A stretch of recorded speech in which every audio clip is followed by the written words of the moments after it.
Ladies, gentlemen, welcome back to another video here on our channel and a FIFA Analyst. Today, we are bringing you and discussing the new FIFA 22 patch. Yes, that is correct. We have received a patch for FIFA 22 in March, which is pretty crazy.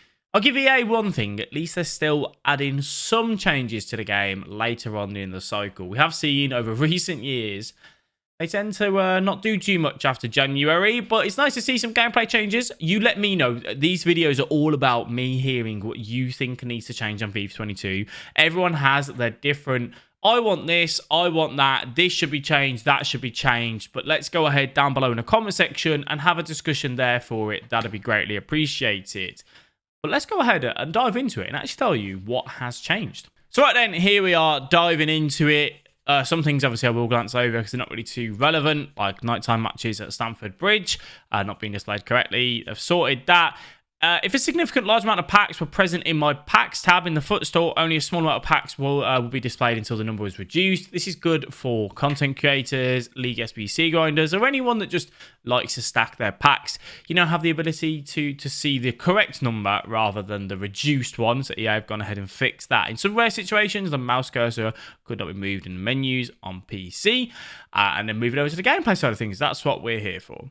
Step overs and flicks cannot be performed for 500 milliseconds after initiating a player run. This change is intended to prevent the aforementioned skill moves from clashing with the ability to choose a direction for the requested player run. So this is where you tap your L1 button on PlayStation, LB on Xbox, and then you flick that right stick on the way that you want that player to run.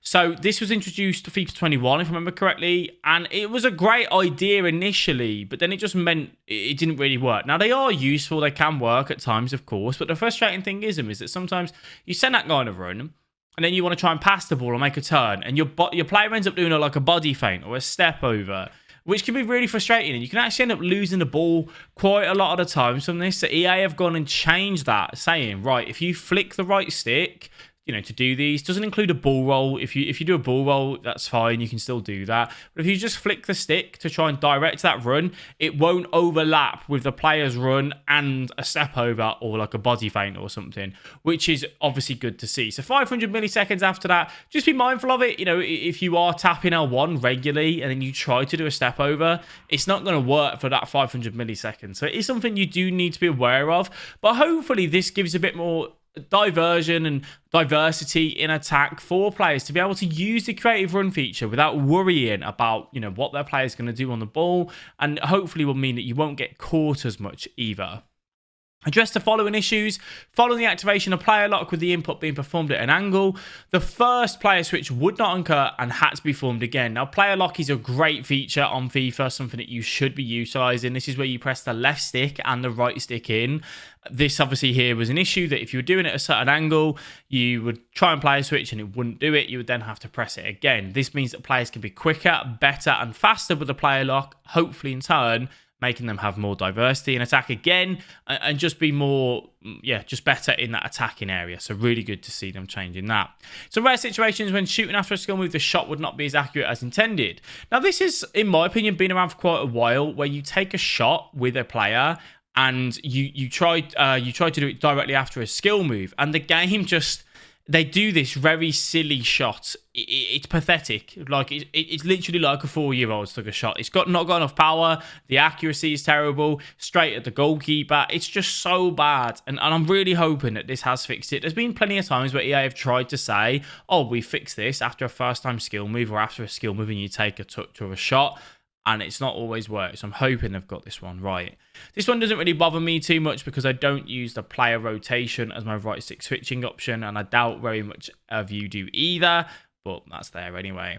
This is a big one. In some cases, slide tackles could be incorrectly called as a foul depending on which area of the defender's body made contact with the ball.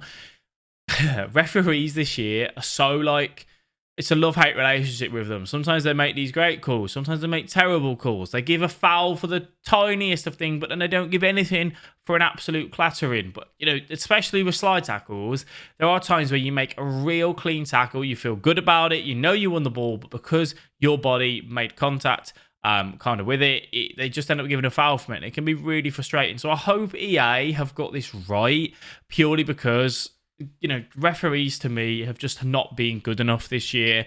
And I hope this helps. I don't think this fixes the referee problem, but hopefully it will help, to be fair. You let me know what you think to that. And everything else, to be honest, doesn't really matter too much, if I'm being honest with you, unless you're into Career Mode, Volta, Pro Clubs. That's all there for you. And then just some visual glitches and that as well.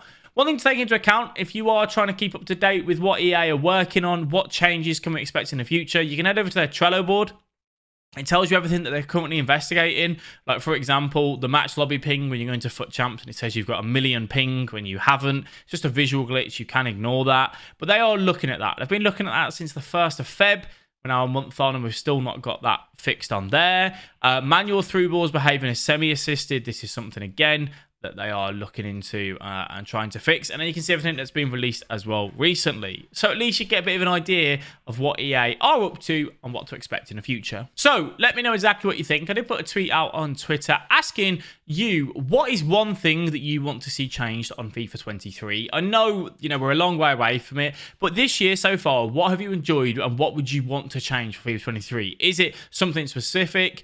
Gameplay-wise, server-wise, content-wise, I really don't mind. But let me know down below in the comment section, what do you think has to change to hopefully make FIFA 23 the game that you want for next year? As always, thank you all very much for watching this video. I do really appreciate it. I'll catch you in the next one. Bye-bye.